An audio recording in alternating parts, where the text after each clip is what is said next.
तस्मै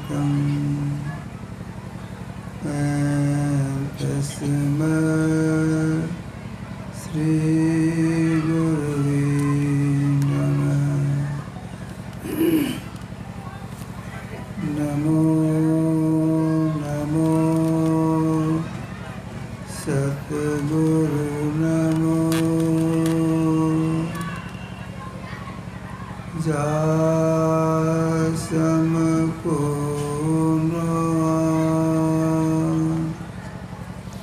परम पुरुष होते अधिक गावै संत सुजान। धन्य धन्य सतगुरु सुखदाय, महिमा कही न जाय। जो कछु कहो तुमरी कृपा, मोते कछु न बसै।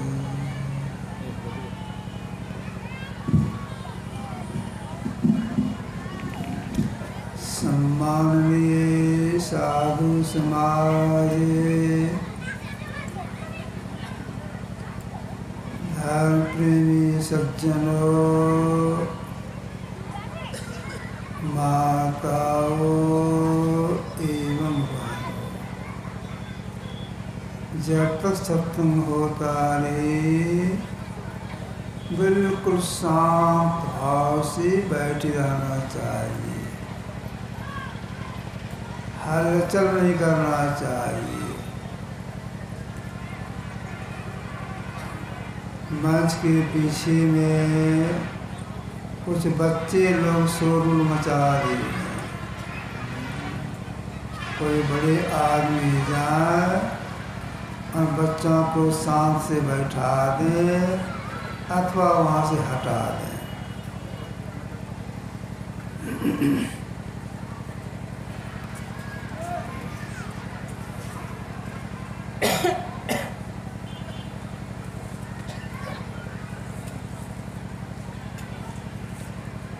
एक गांव में एक व्यक्ति को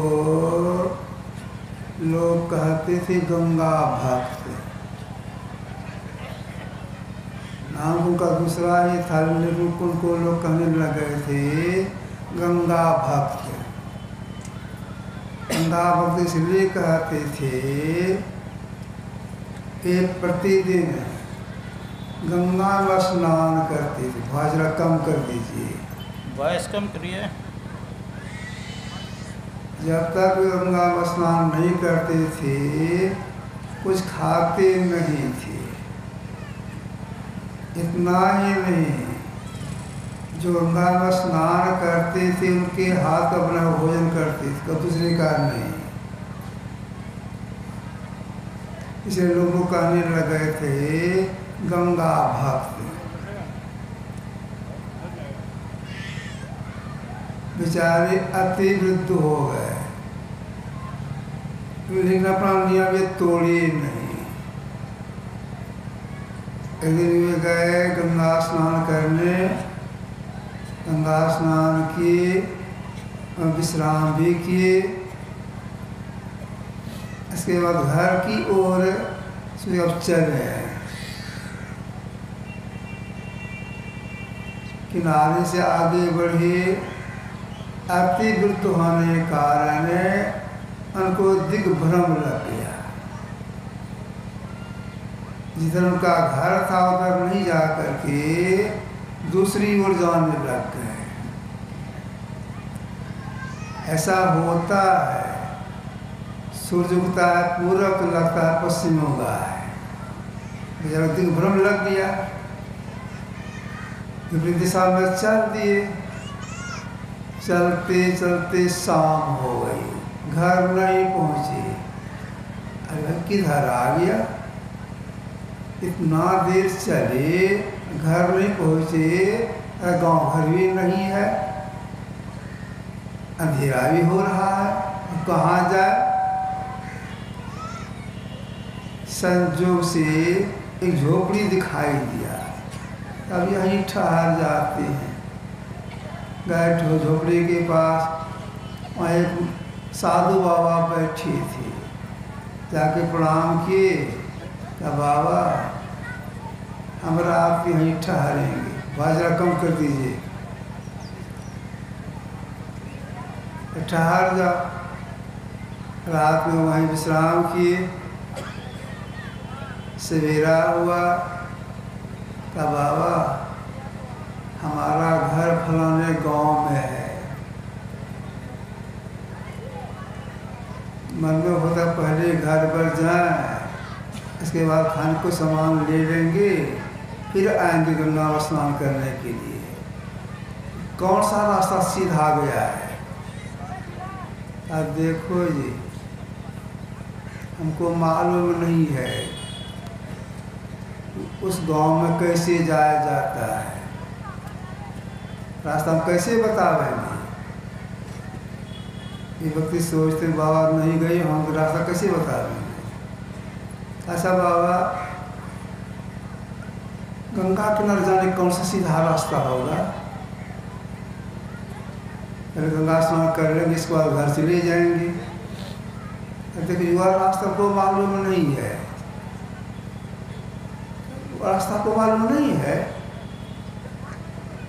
अब स्नान कहाँ करते हैं? देखते हो सामने में छोटा सा तालाब है, उसमें स्नान करती हैं। यहाँ आके अपना ध्यानाभ्यास करते हैं, सत्संग करते हैं। गंगा किनारे हम कभी नहीं गए हैं, उसी तालाब में स्नान करते हैं।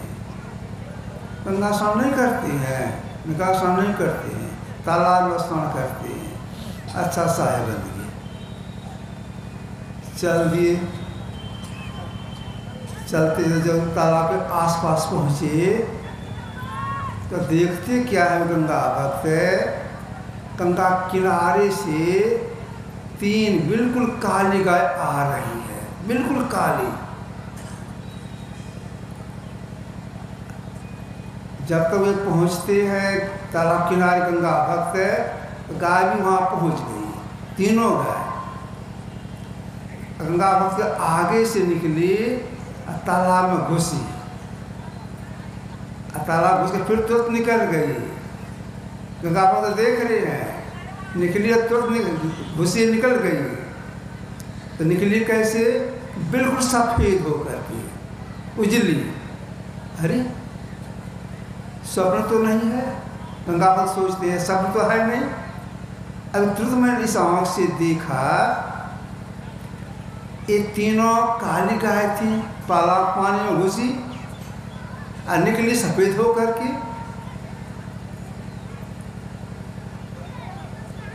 देखने में बहुत सुंदर। गंगा भक्त पूछते आप लोग कौन है? अभी मैंने देखा तीनों आप काली काली थी, इस पानी प्रवेश की, तालाब प्रवेश की तरह सफेद होकर निकली है, आप कौन है? 3 गाय से एक गाय बोलती है मैं गंगा हूँ, यह जमुना है, यह सरस्वती है। जब मेरे पानी में संसार लोग नहाती हैं, पाप धुलता है, तो लोग पाप धोते थे। जब हम तीनों बिल्कुल काली हो जाती हैं, उसको धोने के लिए हम तीनों को तालाब आना पड़ता है। तुम देखा अपनी नजरों से, काली थी। इस तालाब में ये बाबा स्नान करते हैं, झोपड़ी में जो रहते हैं। जब स्नान करने से पानी इतना शुद्ध हो गया है कि हम लोग पाप धोने से पानी में है। देखा क्या कहते हैं, अंतर्धान हो गए। अब देखिए साधु महात्मा में संत कितनी शक्ति होती है। ऐसे संतों का क्या कहना है? ऐसे संतों का कहना है कि जिन्होंने सारी सृष्टि की है, क्षण मात्र सारी सृष्टि की है, क्षण मात्र में रहकर शक्ति रखते हैं।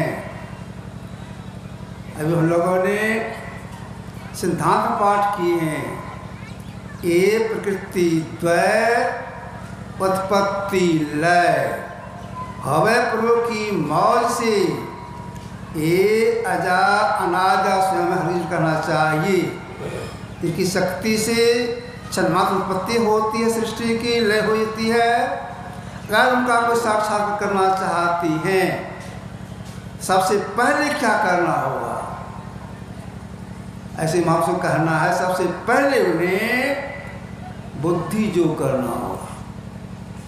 उन्होंने सारी सृष्टि की है तो उनको देखना चाहते हैं, मिलना चाहती हैं, पहले बुद्धि जो करना होगा, मतलब उन्हें सत्संग करना होगा।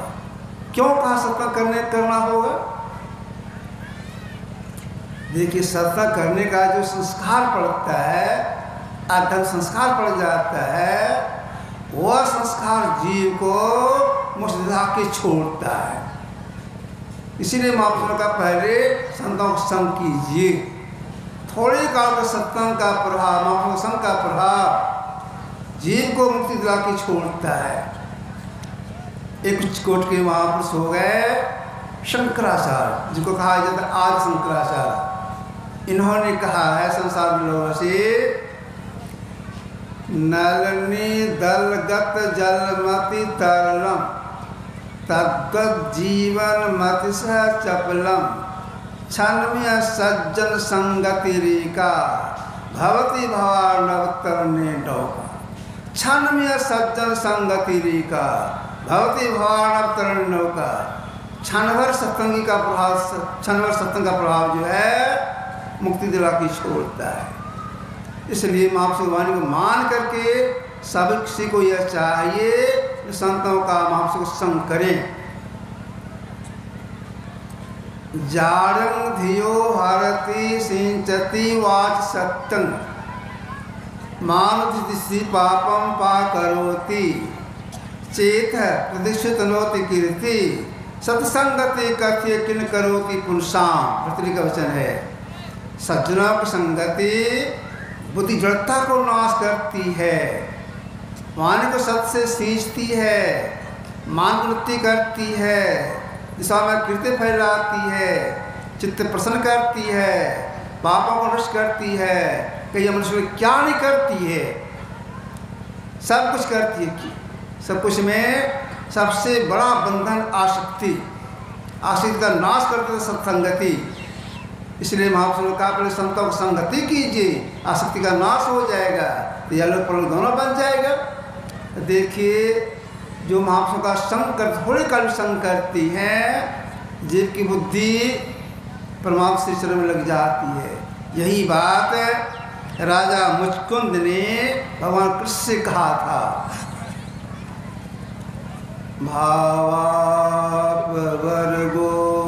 भ्रमतो जदा भवे जनस्य कर्योचित सत्समागम सत्संगमो यरि तदैव सद्गतो परावरेशे त्विजायते मति। भगवान, यह जीव अनादिकाल से जन्म चक्कर में पड़ा हुआ है, भटकता हुआ, दुखों को भोगता हुआ आ रहा है। जब इसके छूटने का समय आता है तब इसको सत्संग प्राप्ति होती है। और जिस क्षण सत्संग प्राप्त होता है उसी क्षण जीव की बुद्धि संत आश्रय परमात्मा श्री चरणों में लग जाती है। अब इतना लाभ होता संतों के संग करने मात्र से। इसलिए तुलसीदास जी महाराज जी ने कहा है, किसी तरह सत्संग में आ गए, अब आने वाले जीवात्मा का नाम मिलन हो जाएगा, इसमें कोई संशय नहीं। तुलसी कवनि जोगते सत्संगति जब हो, राम मिलन संशय नहीं, कहे सुमति सब कोई। किसी तरह सत्संग में आ गए, अब राम का मिलन होगा, कोई संशय नहीं। क्यों? सत्संग आने से अध्यात्म जानकारी हो जाती है। जिन्होंने सारी सृष्टि की है उनको प्राप्त करने के लिए, उनमें मिलने के लिए, एक में होने के लिए कुछ करना होता है। क्या करना होता है? सभी लोगों ने वेद के मंत्र में सुना, मानस जो करना होता है, अग्नि जो करना होता है, या जब किनको मिलती है? जो संतों के संग में आजाद उन्हें जानकारी मिलती है कि मानस जो करना होता है, अग्नि जो करना होता है, तब जीव में मिलकर एक में होता है। तब आप कहेंगे मानस जो क्या हो गया, अग्नि जो क्या हो गया? मानस जो कहती है, मानस जप और मानस ध्यान को। अग्नि जो कहते हैं योग और सब योग को। तो मानस जो, पहले मानस जो करने के लिए महापुरुषों ने कहा, तो मानस जप और मानस ध्यान। जप 3 तरह से करने के लिए बताया गया है, बोल बोल करके, धीमे स्वर से और मन ही मन। मन ही मन जप को कहा गया मानस जप। यह सब जपों का श्रेष्ठ, सब जपों में श्रेष्ठ है। जो मन ही मन जप करती हैं, जब करने की तल्लीनता से जब करती हैं, अंदर में उनका चलना प्रारंभ हो जाता है। कैसे जप करने से अंदर चलना प्रारंभ हो जाता है? कहने संगीता में श्लोक आया है, मनो मध्य स्थितो मंत्रो मंत्र मध्य मनो समायोग जब इत्विधीयते। मन में मंत्र, मंत्र से मन का समायोग हो जाए, यह असली मानस जप है। तो इस तरह से जप करती हैं, जप करती हैं, तो जपते जपते हृदय शुद्धि होती है।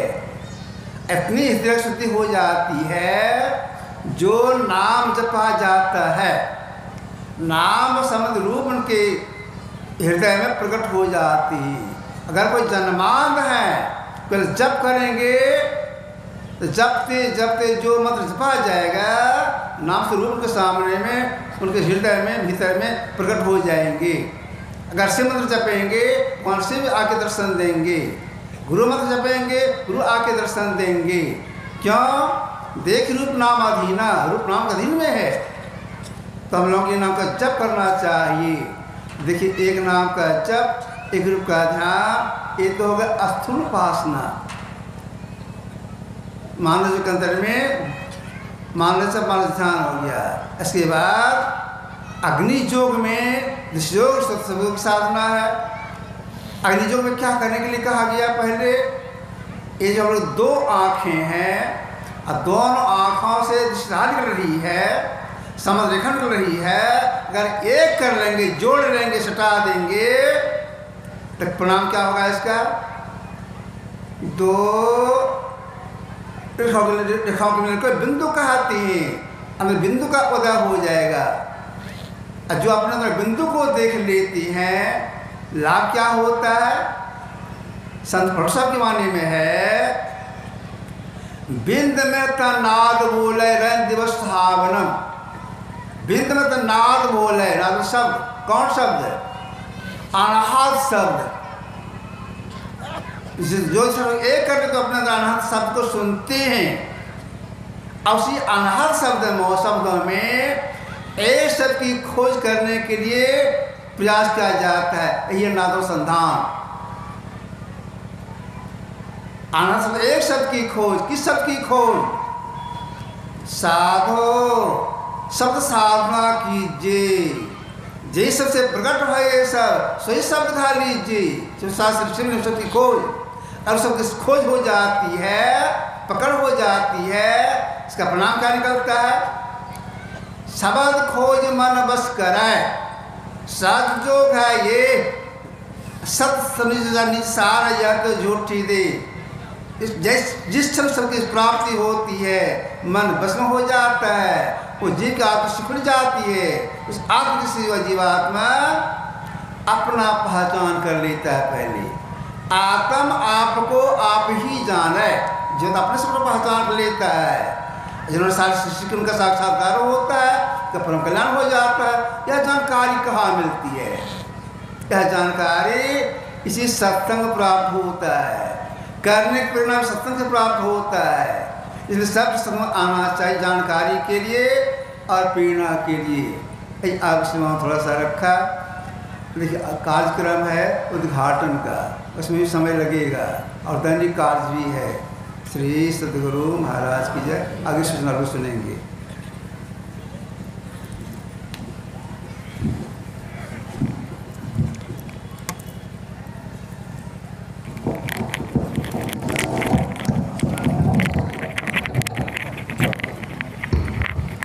हेलो, बोलिए प्रेम से श्री सद्गुरु महाराज की जय।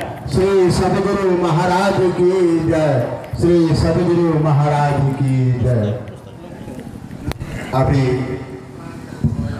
आरती होगी और आरती के बाद तुरंत यह संत नक्षत्र मंदिर का आज उद्घाटन के क्रम में हमारे पूज्य स्वामी भैरव जी महाराज के कार्यक्रम द्वारा आज उद्घाटन होना है। आरती के बाद यहाँ पूज्य बाबा यहाँ से मंदिर को जाएंगे, वहाँ उद्घाटन करेंगे। 8 जनवरी 1971 ईस्वी को यह सत्र मंदिर का शिलान्यास सद्गुरु महाराज अपने कार्यक्रमों द्वारा किए थे। उसी मंदिर का आज उद्घाटन स्वामी तुलसी भैरव जी महाराज के कार्यक्रम द्वारा होना है। हम लोग आरती के बाद मंदिर के सामने जाएंगे, पूज्य बाबा उसको उद्घाटन करेंगे। बोलिए प्रेम से श्री सद्गुरु महाराज की जय। श्री सद्गुरु